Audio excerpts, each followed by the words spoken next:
Un joven engominado que manda a los militares al Congreso, que convierte a su país en el lugar con más gente en la cárcel, que mantiene el estado de excepción durante 2 años y que ignora la Constitución que le prohibía presentarse a las elecciones. Y que con todo eso se convierte en un icono internacional y triunfa en las urnas. Soy Juan Luis Sánchez. Hoy en Un Tema al Día, Bukele, el líder millennial que arrasa la democracia con eficacia. Una cosa antes de empezar. ¿Sabes que ahora si te haces socio o socia del diario.es te regalamos 1 año de Podimo? Tienes toda la información en eldiario.es/Podimo. En nombre de la Asamblea General tengo el honor de dar la bienvenida a las Naciones Unidas al señor Presidente de la República de El Salvador, excelentísimo Nayib Armando Bukele, a quien invito a dirigirse a la Asamblea. Septiembre de 2019. Sube por primera vez a la tribuna de la Asamblea General de Naciones Unidas un tal Nayib Bukele. Lleva solo unos meses al frente de la presidencia de la República de El Salvador. Acaba de cumplir 38 años. Excelentísimo señor Presidente de la Asamblea General, excelentísimos señores jefes de Estado y de Gobierno. Cuando terminan los saludos protocolarios y las solemnidades, Bukele hace un gesto extraño. Ahora, solo un segundo si me permiten. Se saca el teléfono móvil del bolsillo de su chaqueta, levanta el brazo, sonríe a cámara, encuadra la foto y se hace un selfie. Guarda el teléfono y sigue su discurso. Estar aquí ante ustedes, en esta Asamblea General número 74, es un privilegio y un honor que quise compartir con el mundo. Ya que el mundo, el nuevo mundo, ya no está en esta Asamblea General, sino en el lugar a donde irá esta foto, a la red más grande del mundo. Ese gesto, ese selfie, asombró a medio mundo y efectivamente se hizo viral. El presidente millennial, un joven moderno, dinámico, cool, un poco yuppie, dirigiendo un país centroamericano. 5 años después, el retrato que el mundo hace de Nayib Bukele es otro. Es el presidente de la mano dura, que ha convertido El Salvador, que era el país con mayor tasa de homicidios en América Latina, en el país con más gente encarcelada del mundo, un 1,6% de la población. A Bukele le dan igual los derechos humanos, la separación de poderes y la Constitución, que le prohibía presentarse de nuevo a unas elecciones. Pero se ha presentado y ha arrasado. No es solo popular en su país, sino que en otros países de América Latina también piden alguien como Bukele. Es por eso que luego de conversarlo con mi esposa Gabriela y con mi familia, anuncio al pueblo salvadoreño que he decidido correr como candidato a la presidencia de la República.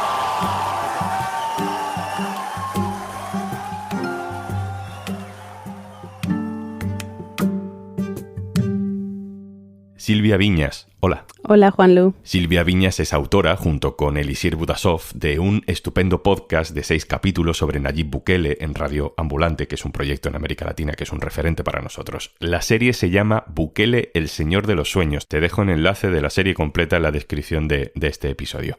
Silvia, gracias por estar con nosotros. Gracias por la invitación.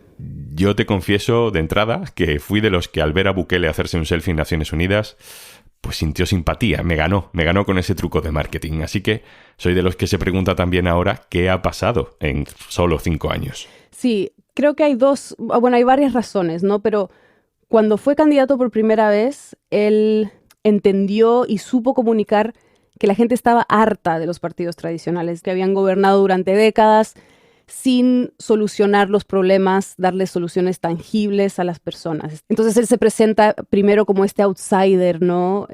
Como alguien más del pueblo. Y él al comienzo tenía un discurso anticorrupción, pro democracia, pro libertad de expresión. Y entonces él logra que no solo adentro de El Salvador, sino afuera, logra esta admiración, ¿no? Cuando lo conocimos en 2019. Y entonces, ¿cómo deja de ser ese líder moderno de agenda liberal que quiere globalizar la economía metiendo como moneda oficial el Bitcoin, que también eso lo ha hecho? ¿Cómo empieza a ser un líder, digamos, populista, de mano dura, que en nombre de la seguridad pues se lleva por delante los mecanismos básicos de la democracia? Si repasamos algunos de sus momentos más autoritarios, él involucra al pueblo. Entonces, cuando toma la asamblea con militares, por ejemplo, el 9 de febrero de 2020, él dice que está cumpliendo con una promesa de campaña, que si había que marchar con el pueblo a la asamblea contra estos legisladores, él lo iba a hacer, ¿no? durante la pandemia les dio dinero, les dio comida y se volvió de nuevo este modelo para el resto de Latinoamérica de hay que hacer lo que está haciendo Bukele para luchar contra la pandemia, ¿no?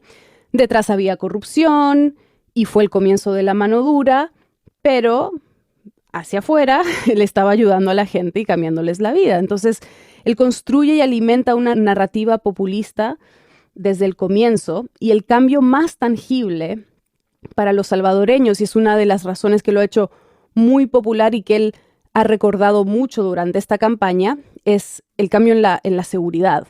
Ningún partido había logrado la seguridad que ahora hay en El Salvador. Hablemos de eso. El Salvador era un país muy inseguro, muy dominado por las pandillas, que es un fenómeno que además se había extendido a otros países de la zona.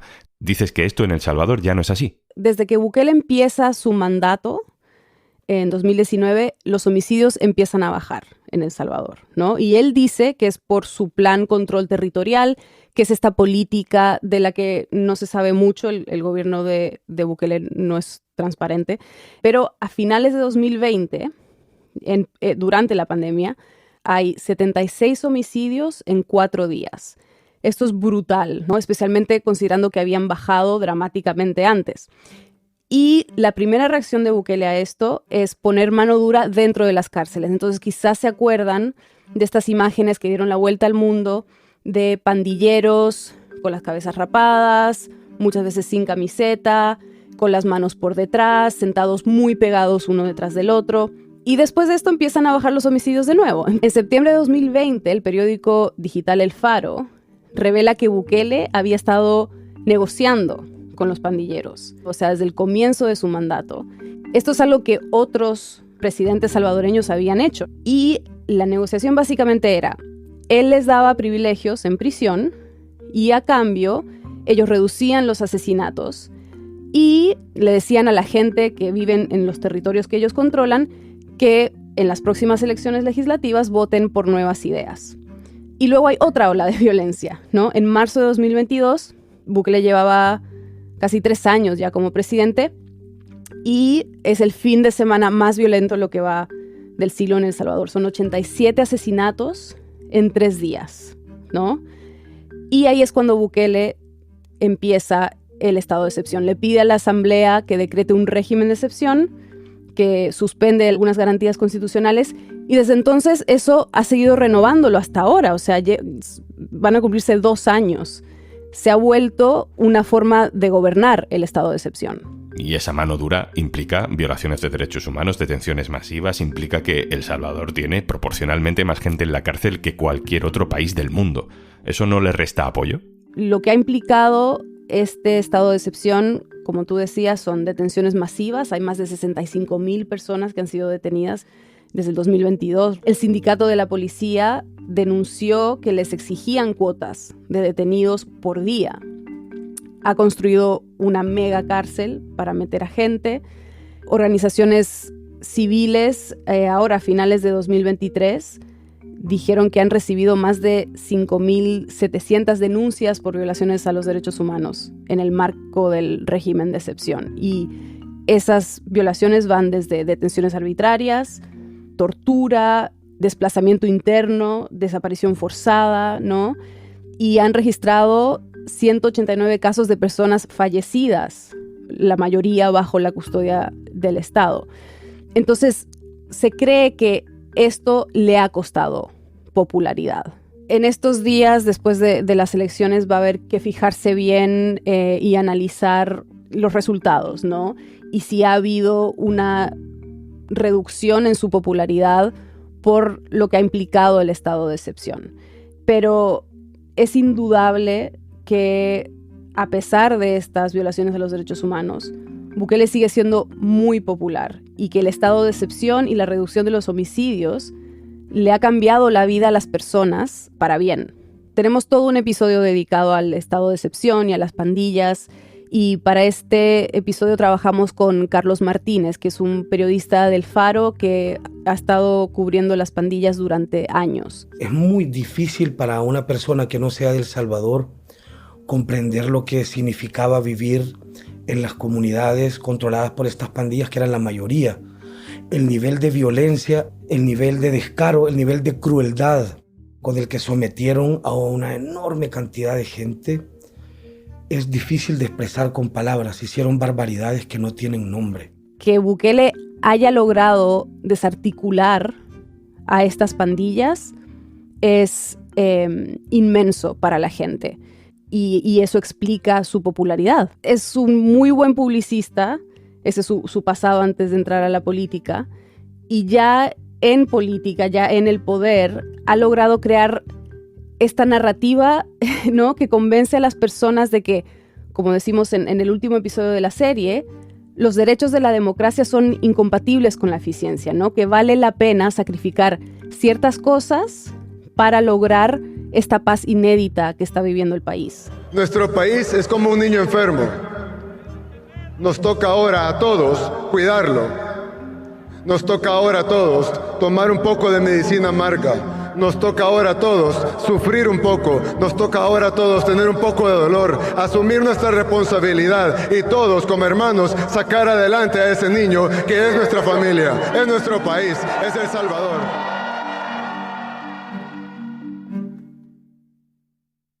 Silvia, esta popularidad basada en la seguridad que nos estás describiendo supongo que es la clave de por qué ha podido presentarse a las elecciones a pesar de que la Constitución se lo prohíbe. ¿Cómo ha conseguido eso? Bukele, cuando gana la presidencia hace 5 años, empieza a gobernar con una asamblea legislativa donde no tenía la mayoría. Pero en 2021 hubo elecciones legislativas y entre su partido, Nuevas Ideas y partidos aliados logra esta mayoría. Y lo primero que hacen estos legisladores es destituir al fiscal general. Entonces, ahí también sacan a los magistrados de la Sala de lo Constitucional. Entonces, solo meses después, estamos hablando como de septiembre de 2021, esta Sala de lo Constitucional, ya con magistrados aliados al bukelismo, saca una resolución que dice: a solo al pueblo le compete decidir si el presidente debe continuar. La Constitución salvadoreña, en 6 artículos, dice que la reelección no es una posibilidad, que está prohibida en El Salvador. Pero ellos ignoran esos artículos, ¿no? Y se enfocan en un artículo específico que se refiere a los requisitos para ser candidato a presidente. Y ellos interpretan este artículo para decir: el requisito para que Bukele pueda presentarse a la reelección es que se aparte de su cargo como presidente 6 meses antes del comienzo del nuevo periodo presidencial. Y eso es lo que él hace. Esto de buscarle las vueltas a la Constitución para volver a presentarse, esto lo hemos visto más veces en América Latina, ¿no? Suele ser el principio, además, de un camino complicado. Lo que pasa es que Bukele no parece Daniel Ortega en Nicaragua ni Nicolás Maduro en Venezuela. Su pasado es diferente, pero a la vez juega al despiste. Vamos a escuchar un momento que rescatáis en el primer episodio de vuestra serie. Vamos a escuchar a Nayib Bukele en 2013, 6 años antes de que se presentara a presidente en El Salvador por primera vez. Habla ante un auditorio de estudiantes universitarios. La gente escucha populismo y dice: populismo. ¿Alguien quiere un presidente populista? Nadie. ¿Nadie? Bueno, yo sí. Populismo. Doctrina política que pretende defender los intereses y aspiraciones del pueblo. Eso es malo aquí en El Salvador. Defender los intereses y las aspiraciones del pueblo es malo en El Salvador. Y yo vine a la Universidad de El Salvador, les pregunté si alguien quería un presidente populista y nadie levantó la mano. Los barrotes son los paradigmas, pero nosotros tenemos la llave: romper los paradigmas. Eso es todo lo que tenemos que hacer. Silvia, no sé qué os cuentan los expertos de lo que puede ocurrir a partir de ahora. Bueno, primero, este resultado le da el permiso para él de decir: este camino que hemos trazado en estos 5 años es el correcto, ¿no? Y es el que quiere la gente y por eso lo votaron. O sea, él puede decir que gana democráticamente después de haber roto las reglas de la democracia. Y hay un temor de que si baja la popularidad de Bukele en estos años, él saque más al ejército, ¿no? Más mano dura. Silvia, tú haces un podcast semanal, El Hilo, de Radio Ambulante, sobre actualidad en América Latina. Lo recomendamos también desde esa perspectiva regional que tienes en tu día a día. ¿Por qué crees que Bukele se ha convertido en un ejemplo para otros países? ¿Por qué escuchamos tanto esa frase de queremos a alguien como Bukele? Sí, bueno, él, de nuevo, como buen publicista, ¿no? Él no se dirige solo a los salvadoreños, sino hacia afuera. Entonces él, desde el comienzo, ha proyectado esta imagen del presidente moderno, ¿no? Con Bitcoin. Hace poco llevó el concurso de Miss Universo a El Salvador y él salió a hablar, tú lo ves caminando entre las misses y habla en inglés y habla de lo bien que está El Salvador. Y él comenta sobre los problemas de otros países en redes, ¿no? Él es un tuitero ávido. Entonces, hace poco en Ecuador hubo un estallido de violencia terrible y Bukele tuiteó esto: no es soplar y hacer botellas. O sea, que no es tan fácil como parece, ¿no? Eso es lo que significa ese dicho. Porque el presidente de Ecuador, Daniel Noboa, parece estar siguiendo el modelo Bukele, ¿no? Entonces, claro, cuando él tuitea eso, se gana algunas críticas, sí, pero mayormente se gana la admiración, ¿no? De la gente de afuera que le dice, no, wow, nosotros necesitamos más políticos como usted, ¿no? Que logran acabar con la violencia, no como los nuestros. Pero no es tan fácil copiar ese modelo, porque obviamente cada país tiene diferentes dinámicas, ¿no? Aquí no hay que olvidar algo crucial que conversamos, que detrás de este modelo Bukele para llegar a esta seguridad, no está solo la mano dura, los estados de excepción, estas imágenes tan chocantes, ¿no? De las cárceles. Detrás de esto hay una negociación con las pandillas, ¿no? Que él siempre ha negado, pero que está documentada. Y esperamos que esta serie ayude a eso, a ver que sí, esta persona, este político es muy inteligente en la manera en que él comunica, pero detrás de esto hay cosas muy preocupantes que hay que considerar cuando decimos que queremos a alguien como Bukele. Silvia Viñas, coautora de Bukele, El Señor de los Sueños, una serie que puede escucharse en el canal central de Radio Ambulante. Muchas gracias. Gracias a ustedes.